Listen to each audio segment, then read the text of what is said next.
بسم الله الرحمن الرحیم الحمد للہ وکفا وسلام علی عبادہ الذین اصطفیٰ اما بعد۔ یہاں تک ہم نے پڑھا تھا والخرق الکبیر سے پہلے پہلے، اور مسح علی الخفین کی بحث ہماری جاری تھی۔ اور جیسے میں نے پہلے عرض کیا تھا کہ اس چیپٹر میں، اس باب میں اصل جو بنیادی مباحث ہے وہ دو ہے۔ ایک ہے موضوع پر مسح علی الخفین، اور دوسرا ہے پٹی پر مسح علی الجبیرہ۔ مسح الخفین کے اندر جیسے ہم نے پہلے بتایا تھا کہ 11 باتیں ہوں گی۔ اب تک ہم نے اس کی تقریباً 7 پوائنٹ پڑھ لیے ہیں۔ ایک اس کا وصف شرعی کہ شرعاً صحیح ہے، دوسرا اس کی شرط کہ وضو تام پر پہنا ہوا ہو، اور تیسرا اس کی مدت 1 دن اور 1 رات اور 3 دن 3 راتیں، اور نمبر 4 اس کا محل ظاہر، اور نمبر 5 عدد مرتن، ایک ہی مرتبہ کافی ہے، 2 2 3 3 مرتبہ ضروری نہیں، اور پھر نمبر 6 آلہ، تو وہ ہے انگلیاں، کم از کم 3 انگلیاں، اور نمبر 7 کیفیت، وہ ہے یبدأ من الاصابع الى الساق، کہ آگے انگلیوں سے شروع کرے اور پیچھے کی طرف لے جائے۔ تو یہاں تک 7 پوائنٹ ہو گئے۔ اب یہ جو عبارت ہے، اس کے اندر تقریباً یہاں تک یہ پوائنٹ نمبر ہے 8 ہے، یہاں تک ٹھیک ہے۔ تو اس میں پوائنٹ نمبر 8 ہے، اور وہ پوائنٹ نمبر 8 ہے مانع۔ مانع کا مطلب ہوتا ہے کہ ایسی کیا چیز ہے جو موضوع پر مسح کرنے کے لیے رکاوٹ ہے اور موضوع پر مسح کرنے کو روکتی ہے، تو وہ چیزیں یہاں بیان ہوئی۔ ان میں سے ہے، ایک اصول ہے کہ الخرق الکبیر یمنعہ لا للقلیل، ٹھیک ہے، الخرق الکبیر یمنعہ للکبیر، تو یہ اصول ہے۔ وہ اور کبیر کیا ہے؟ وہ قدر 3 اصابع القدم اصغرها۔ یہاں بعض نسخوں میں ایک اور عبارت بھی ہے اس کے بعد، وہ ہے والقلیل لا، والقلیل لا، کہ الخرق الکبیر یمنعہ والقلیل لا، اس طرح کر سکتے ہیں آپ، ٹھیک ہے۔ خرق کا مطلب ہوتا ہے پھٹا ہوا ہونا، کہ اگر موزہ پھٹا ہوا ہو تو کیا اس پر مسح کر سکتے ہیں یا نہیں۔ اس بارے میں اہل علم کے 3 اوپینین ہیں۔ امام ظفر اور امام شافعی رحمۃ اللہ علیہ فرماتے ہیں کہ خرق کبیر اور خرق صغیر کا کوئی اعتبار نہیں ہے، اگر موزے میں ہلکا سا بھی سوراخ ہو گیا تو بس اس پر مسح نہیں کر سکتے بالکل۔ یہ پہلا اوپینین ہے امام ظفر اور امام شافعی رحمۃ اللہ علیہ کا۔ اور امام مالک رحمہ اللہ کے نزدیک خرق کا اعتبار ہی نہیں ہے، وہ کہتے ہیں کہ خرق کبیر ہو یا صغیر ہو یا قلیل ہو، ہر صورت میں مسح کر سکتے ہیں، اجازت ہے۔ حنابلہ سے مختلف روایات ہیں، تینوں قسم کی روایات موجود ہیں، اور حنفیہ کا اوپینین یہ ہے جو یہاں سامنے ہے، اور وہ یہ ہے کہ خرق کبیر جو ہے وہ موزے کے لیے مانع ہے، موزے پر مسح کرنے کے لیے مانع ہے، اور خرق صغیر یا قلیل جو ہے وہ موزے پر مسح کرنے کے لیے مانع نہیں ہے۔ اب یہاں پر ایک چھوٹا سا سوال یہ پیدا ہوتا ہے کہ قلیل اور کثیر کی مقدار کیا ہے؟ قلیل اور کثیر کی مقدار کیا ہے؟ تو اس کے لیے فقہاء حنفیہ نے یہ اصول ذکر کیا ہے کہ ہاتھوں کی جو چھوٹی انگلی ہے، ہاتھ کی کہاں، وہ تو مسح کے لیے تھی، پاؤں کی جو چھوٹی انگلی ہے اس کے 3 انگلیوں کے برابر اگر جگہ پھٹی ہوئی ہے تو وہ کبیر ہے، اور اگر پاؤں کی چھوٹی انگلیوں کی 3 انگلی سے زیادہ یا 3 انگلیوں کے برابر پھٹی ہوئی ہے تو وہ پھر کثیر ہے، ٹھیک ہے۔ اصابع قدم کا اعتبار ہے خرق کے اندر، اور جہاں تک مسح ہے وہ تو اس کے اندر ہاتھ کی انگلیوں کا اعتبار ہے۔ اور چونکہ جیسے میں نے پہلے بھی آپ کو بتایا تھا کہ انگلیاں کا اصل اعتبار ہے ہاتھ پاؤں کے اندر، اور زیادہ انگلیاں 3 ہے تو اسی کا اعتبار ہے، اسی لیے 3 انگلیوں کو کثیر کے حکم میں ڈال کر للاکثر حکم الکل کے اصول کے مطابق۔ تو حنفیہ نے یہی رائے اختیار کی ہے کہ اگر خرق کبیر ہو، زیادہ سوراخ ہو اس میں، تو وہ مسح کے لیے مانے ہے، اور خرق کبیر یہ ہے کہ پاؤں کی چھوٹی انگلی کے 3 انگلیوں کے برابر جگہ۔ اور یہاں ایک اور عبارت ہے، وہ ہے القلیل لا، کہ اگر اس سے کم ہو تو پھر اس کا اعتبار نہیں ہے۔ وَيُجْمَعُ فِي خُفٍّ لَا فِيهِمَا، یہ بھی ایک پوائنٹ ہے کہ یجمع کا فائل ہے خرق، وَيُجْمَعُ الْخَرْقُ فِي خُفٍّ لَا فِيهِمَا، کہ ایک موزے کے اندر جتنی پھٹن ہوگی ان کو جمع کیا جائے گا، دونوں موزوں کو جمع نہیں کیا جائے گا۔ بخلاف النجاست والانکشاف، بخلاف نجاست ناپاکی اور انکشاف سطر کھولنے کے ان کے اندر سب کو جمع کیا جاتا ہے۔ سوا مسئلہ یہ ہے کہ اگر ایک موزے کے اندر دو تین جگہ سے ہلکا ہلکا سوراخ ہے تو ان سب کو جمع کر کے شمار کیا جائے گا اور سب کو ملا کر دیکھا جائے گا کہ پاؤں کی تین چھوٹی انگلی کے برابر ہے یا نہیں. اگر پاؤں کی تین چھوٹی انگلی کے برابر ہے تو مسا نہیں ہوگا پھر، اور اگر کم ہے تو مسا ہوگا. اچھا، اب اگر ایک موزے کے اندر دو تین چھوٹے چھوٹے سوراخ ہے اور دوسرے پاؤں کے موزے کے اندر دو تین چھوٹے چھوٹے سوراخ ہے تو ان سب کو جمع نہیں کیا جائے گا. یعنی ایک موزے کے اندر اگر دو جو تین سوراخ ہے اور دوسرے موزے کے اندر تین سوراخ ہے، اگر آپ ان تین کو جمع کرتے ہیں تو یہ تین انگلیوں کے برابر نہیں ہے. لیکن اگر آپ ان چھ کو جمع کرتے ہیں، ایک موزے کے بھی تین سوراخ جمع کرتے ہیں اور دوسرے موزے کے بھی تین سوراخ جمع کرتے ہیں تو وہ تین انگلیوں کے برابر پہنچتے ہیں، تو پھر یہ معنی نہیں ہے مسا کے لیے. یعنی دونوں کے سوراخوں کو جمع کر کے تین انگلیوں کا اعتبار نہیں ہے، ہر موزے کا الگ الگ اعتبار ہے.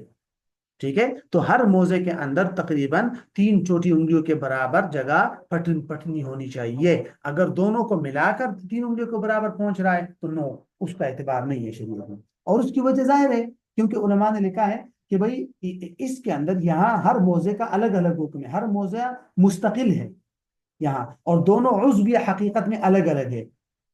ٹھیک ہے، تو اس لیے علماء نے لکھا ہے کہ خرق کو ایسی صورت میں جمع نہیں کیا جائے گا جب دو بالکل الگ الگ حکمن مستقل چیزیں الگ الگ ہو، بخلاف نجاست اور انکشاف کے.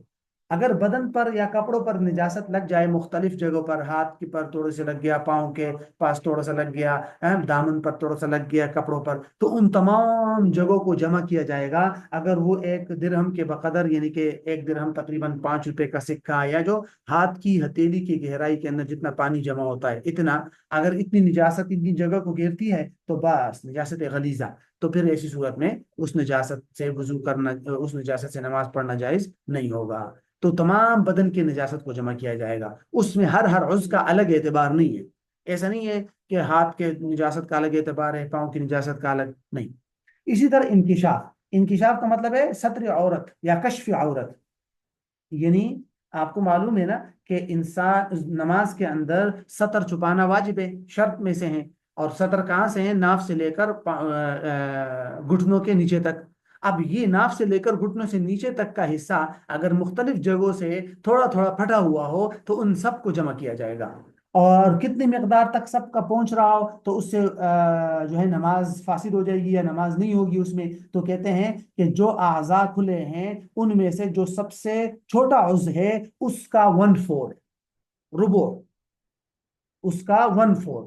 مثال کے طور پر ناف سے لے کر نیچے گھٹنوں کے نیچے تک بہت سارے اعضاء آتے ہیں نا، ایک دایاں ران ہے، بایاں ران ہے، ایک گھٹنا ہے، دوسرا گھٹنا ہے، انسان کا عضو تناسل ہے وہ الگ عضو شمار ہوگا. اسی طرح انسان کا مثانہ ہے وہ الگ عضو ہے. تو ان میں سے کوئی بھی چھوٹا عضو اور اس چھوٹے عضو کا 1/4، ربع، علماء نے لکھا ہے ربع ادنى عضو من الاعضاء. ٹھیک ہے، تو وہ پھر نماز کے لیے مانے ہو جائے گا. تو اس کو بھی سب کو جمع کیا جائے گا، سب کو ملا کر، الگ الگ اعتبار نہیں ہے. تو موزے میں اور نجاست اور کشف عورت میں یہ بنیادی فرق ہے، اس کو بھی ذہن میں رکھ لیجئے. اب آگے آ جائے، یہاں سے اب شروع ہو رہا ہے پوائنٹ نمبر 9، اور وہ ہے نقض، یعنی ناقض مسح، کہ کیا کیا چیزیں جو ناقض مسح ہے. آپ کو میں نے بتایا تھا اصول کہ کل ما ينقض الوضوء ينقض المسح، تو اس لیے انہوں نے اس اصول کو سب سے پہلے ذکر کر دیا کہ وَيَنْقُضُهُ ناقض الوضوء، کہ ہر وہ چیز جو وضو کو توڑنے والی ہے وہ مسح کو بھی توڑ دے گی، مسح اس سے ٹوٹ جائے گا. ٹھیک ہے، مطلب خون نکل گیا، کوئی سبیلین سے کوئی نجاست نکل گئی تو مسح ٹوٹ جائے گا. وضو ٹوٹ گیا تو مسح بھی ٹوٹ جائے گا، سارا وضو کرے گا اور مسح بھی دوبارہ کرے گا. اچھا، لیکن دو چیزیں اس میں اضافی ہیں. نمبر 1، نزع خف، موزہ نکالنا. اگر کسی نے موزہ نکال دیا تو مسح ٹوٹ جائے گا، اب اس دوبارہ کرنا پڑے گا مسح. ٹھیک ہے، فار ایگزامپل آپ نے صبح نماز کے لیے وضو کر کے مکمل پاؤں بھی دھو لیے اور موزے پہن لیے، ظہر کی نماز کے لیے آپ نے وضو کیا اور موزوں پر مسح کر لیا. ظہر کی نماز کے بعد آپ نے غلطی سے موزے اتار دیے تو آپ کا وضو نہیں ٹوٹا. اوکے، آپ کا وضو نہیں ٹوٹا، آپ کا مسح ٹوٹ گیا. اس لیے یہ بات ذہن میں رکھیے گا، یہ جو ضمیر ہے نا ینقضہ، یہ مسح کی طرف ہے، وضو کی طرف نہیں ہے. ٹھیک ہے، تو